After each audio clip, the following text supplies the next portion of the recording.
And welcome everyone to the Mathematics of COVID-19 Task Force Showcase. I'd like to take this opportunity to acknowledge this land on which the Fields Institute operates. For thousands of years, it has been the traditional land of the Huron-Wendat, the Seneca, and the Mississaugas of the Credit. Today, this meeting place is still the home to many Indigenous people from across Turtle Island, and we are grateful to have the opportunity to work on this land. I'm now going to hand you over to Professor Kumar Murty, who will introduce and open today's important task force. Thank you. Okay, thank you, Sarah. My name is Kumar Murty. I'm the director of the Fields Institute.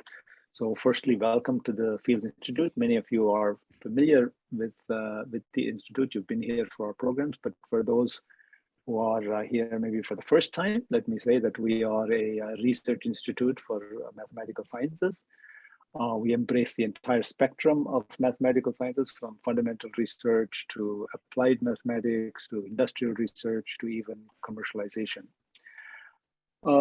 We are a network of about 20 universities, mostly in Ontario, and we're funded by several agencies, the Ministry of Colleges and Universities in the province of Ontario, and federally from the Natural Sciences and Engineering Research Council, but more recently also from the Canadian Institute of Health Research. And that brings us to what today's program is about.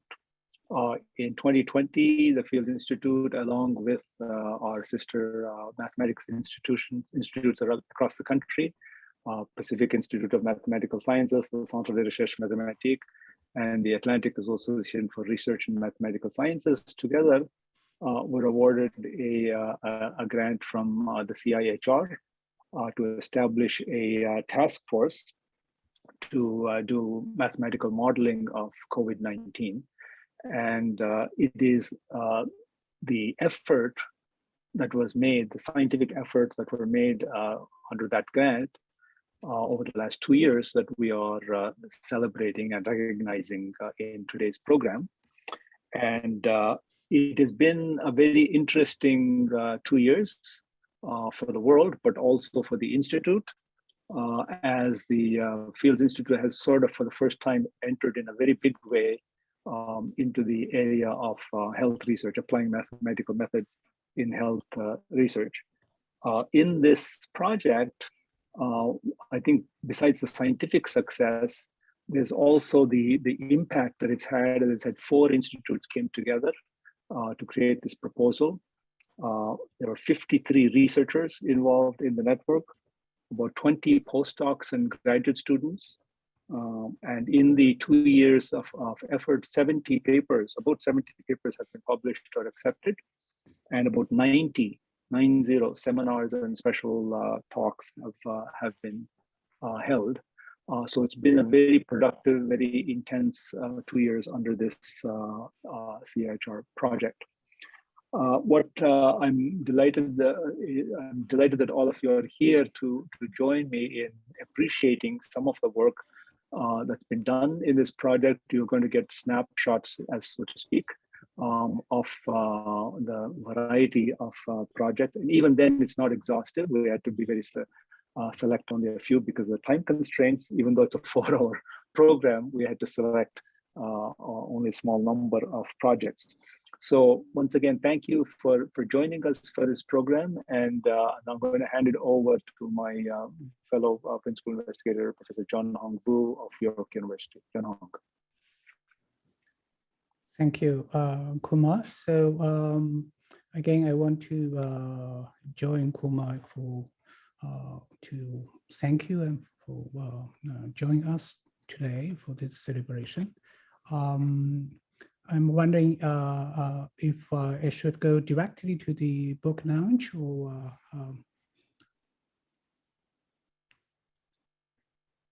if you like, you can make some general comments, John, and then maybe make the book launch. Yeah, so I will share the screen first, and then we'll see how it will make me feel more like in the platoon of lecture. All right, so again, I want to join Kumar to welcome you to attend this event of showcasing our effort and achievement.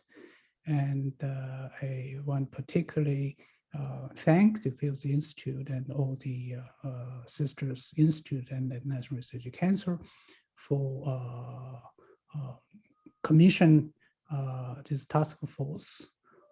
Remember, the task force was assembled before the February 14th, and when we all gathered together at the Fields Institute for the brainstorm and for really launching our this comprehensive program that we did not really anticipate would be so comprehensive. And I believe this is one of the few national effort put together by all the major research institutes in a time when pandemic was not declared as a global risk. And the first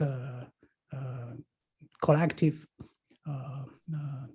effort is really to put together a comprehensive plan of kind of roadmap, how mathematics can help to inform and the decision-making during a potentially, at that time, a potentially global public health risk emergency. And that roadmap became the basis for the CIHR grant proposal. And we were lucky to secure the support from the SEIRL because that gave us the resources to support a larger team of graduate student postdocs, and they are our really working force. You're going to see from today's showcase their efforts. And so after the first success, that was very intensive, then the task force realized we need take advantage of the facility and support from the National Institute, particularly the Fields Institute, to have a forum to really to disseminate the knowledge and to bring a forum of bring the international research and to really exchange the rapidly evolving knowledge and mathematical technologies we are developing. So that's why we created the seminar on the mathematical modeling of COVID-19. And it was huge success. In a moment, you're going to see how it's unfolding along with this book that we're going to really officially launch today. And it became very quickly that the collection of the talks was so cutting edge and drove such a balance between the theoretical research and the real issues facing at the time.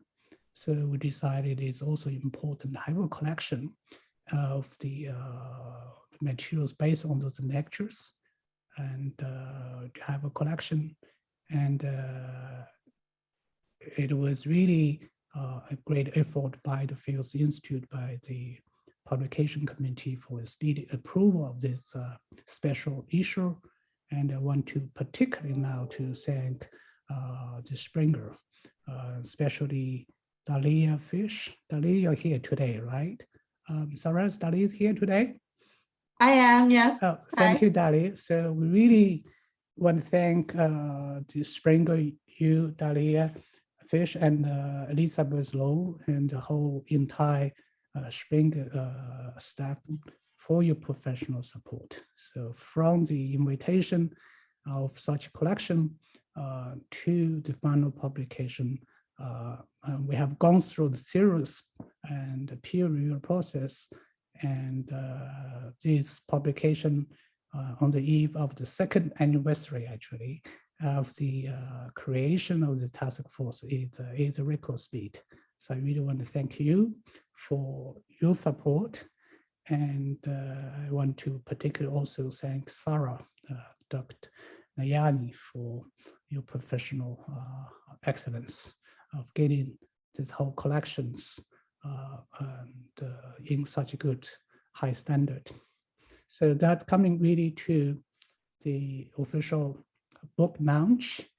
of the series, and the book was officially released on February 9th of 2022. I believe that's really the official creation of the idea of a task force led by the Fields Institute in collaboration with NRC and all the sisters institutes.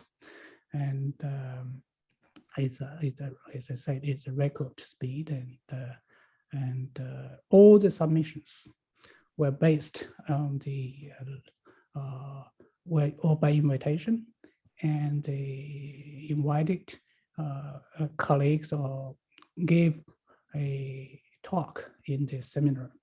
So I'm going to go through this series of the contributions, and it is 16 chapters, 16 submissions strong, on top of a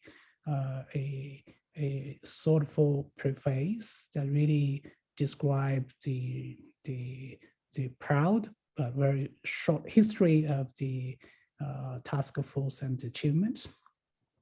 So in a moment, I'm going to go through those chapters using the chronological sequence when the seminar was presented. And you're going to see that really this is the inaugural lecture given by Professor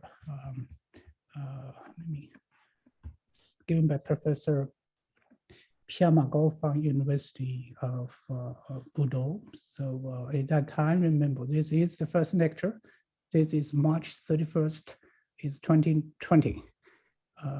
So Pierre Margot gave the first lecture, and he was talking about understanding, listen to the title, the underreporting. So that was 2 years ago. I'm sure this is still an issue facing us today. So you can see some of the international effort deal with some contemporary public health issues at a very early stage. And Pierre Margot and his team contribute a chapter on real-time prediction. So we're talking about really the end of the first wave in China. Followed by the talk, then we have had the pleasure of invite one of the leading research, Gerardo Coway from Georgia State University. And for many of us who have been working in the mathematical epidemiology community, we know that Gerardo is a very active research and with a strong reputation of pushing the idea of sub-epidemic model, or the exponential, non-exponential growth of the outbreaks at the early stage. He was talking about the superposition of different waves to generate the kind of patterns that we observed in the early stage of the pandemic. He was talking about the pandemic waves going from the senior residents to the healthcare workers and to the general community. So that's the kind of work. His modeling has been really validated through different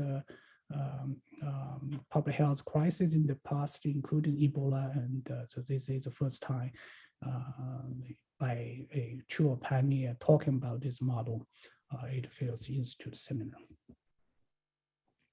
Then next is our own Kumar McCluskey from Wilfrid Laurier. And Kumar was really talking about the heterogeneity of social distancing. Remember this again, this is in May of 2020. So it's not a strange new word anymore, but this was 2 years ago. And Kumar already started about talking about the heterogeneity and its impact in terms of intervention and control. Then his talk followed by our own members, Julie Areno from University of Manitoba, a founding member of the task force. And Julie is well known for his pioneer work on modeling the infection risk related to travel. So I think there is a equality in mathematical epidemiology. When you talk about travel risk, you're talking about Julia Reno. So it was an excellent position for Julian to give a a survey and a short review of the modeling of the spatial temporary spread of COVID-19. He was talking about border screening, talk about travel restrictions, and so on and so forth. Then we move on to another dimension of the task force, and that's a dimension that was not so popular before the pandemic, COVID-19 pandemic. Is really the applied probabilistic approach towards epidemiological model. So Professor Fazali Izadi talk about generalized additive model to really capture and understand the death rate. And there are multiple chapters touch on these issues I'm going to mention in a moment. So we had regular seminar at the Fields Institute, and by April, then we finished the first year seminar series, and Kumar and I chaired a roundup seminar series and to really reflect the challenge and the progress and the achievement task force has been had been made. And at that time, I think from the very beginning already, we have multiple principles, and Kumar made it very clear we want to make sure this is has solid science. So we not only want to be highly relevant to address the contemporary public health issues, but really want to also advance the science and mathematics. And Kumar and his biological brother, I don't know if it's a mathematics brother as well, Ran Murty from Queen's University contributed chapter titled is Mathematics of the Pandemic. For those of you who are familiar with SEIRL model, we knew that there's no closed form solutions of the number of infections, and therefore there's no really closed form in terms of predicting the peak time, peak value. However, approximation is possible, and various variety of approximation have been achieved, and they are relevant to many different types of special functions, and in particular the lambda functions. Kumar and Ran did a very good survey and some preliminary analysis linking this to the lambda function and some special functions. And this is really one of the first time you see a number theoretic approach and understand the mathematics of pandemic. And so that's the first principle we want to see. We want to make sure they are solid science inspired by the public health issues, but also advance the mathematics. The second approach principle we want to do is we want to, especially by the end of the first year, realize we take a integrated approach towards the control and prevention of pandemic. So Kumar did a second and official lecture in the seminar talking about his work with multiple groups that are going to be featured today. So in terms of integrating health and economic parameters into the consideration pandemic.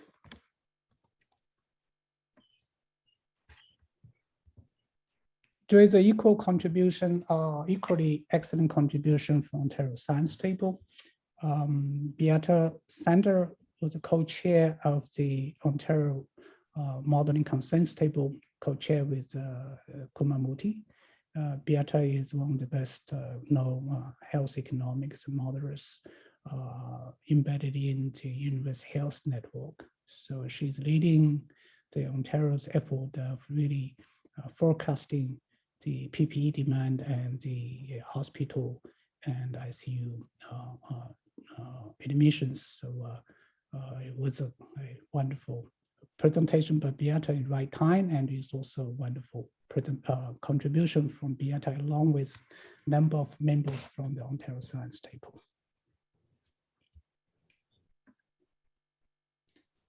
And then Dr. McAfee, he's going to talk today. He present some of the work from the Laboratory for Industry Applied Mathematics at York University. And his talk is really talk about quantifying the shift in social contact patterns in response to the non-pharmaceutical interventions. So we run this seminar sometimes in collaboration with Public Health Agency of Canada. So PM from Public Health Agency of Canada gave a seminar in the series, but it's also is in conjunction collaboration with the Public Health Agency of Canada, external expert panels of moderates. So in exchange, our group represented by Dr.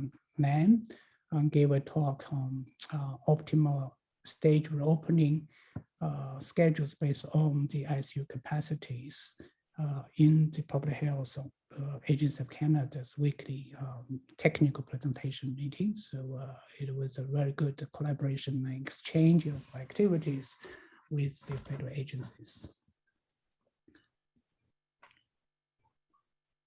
Then there are multiple partner participants from University of Guelph and role fields on behalf of the University of Guelph group and its collaboration with Sanofi Pasteur talk about really the mathematical models using age stratification, contact rates, and workplace mobility data. So the University of Guelph contribute to this task force a lot, and willing be Frankfurt contact us immediately when we launched the creation of the task force and indicate University of Guelph want to be in strong support to the task force and its activities. And Monica is a member on the team, and we really salute the effort from University of Guelph. And Monica, are you in the audience? Yes, I am. Hi. Yeah, so yeah, maybe you want to share a few moments about the support from your chair, former chairs. Yeah, thank you very much. So hi, everyone. Sometimes life, throws us for a spin. So just, our math community in Canada is quite small, and we kind of tend to know each other and value each other. This past week on Wednesday morning, our colleague Dan Ashlock has passed away. So we are quite upset. He was the chair of our department for the past year, and it was a valiant battle with cancer, but unfortunately that did not go as planned. So I just wanted to take this moment to share with you, the fact that Dan was a great colleague and a friend. And I'm sorry, I'm going to share with you some of his last work, I think, and with your permission. Actually, because this work was done on COVID research, and the work that I'm going to try to share, see if I'm allowed. Just a second. Yeah, it's a work that he's done on COVID, developing an AI system to prioritize who gets the COVID-19 vaccine. And it's been sponsored since the middle of 2020 by the government of Nova Scotia. And I particularly wanted to see this picture of him because it's very representative. He was always optimistic. He was a fantastic teacher. Students loved him, adored him. We loved him. And so thank you for allowing me to share this with you today. Thank you, Monica. So we just want to take the opportunity again to express our condolence to you and your colleagues. And we want to thank again the task force would not be successful without the community support and including our colleague from Guelph.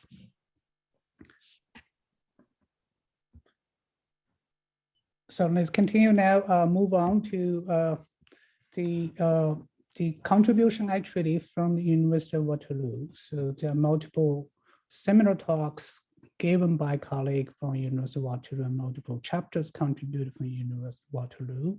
And this is a very significant contribution from more of statistic analysis component. So Dr.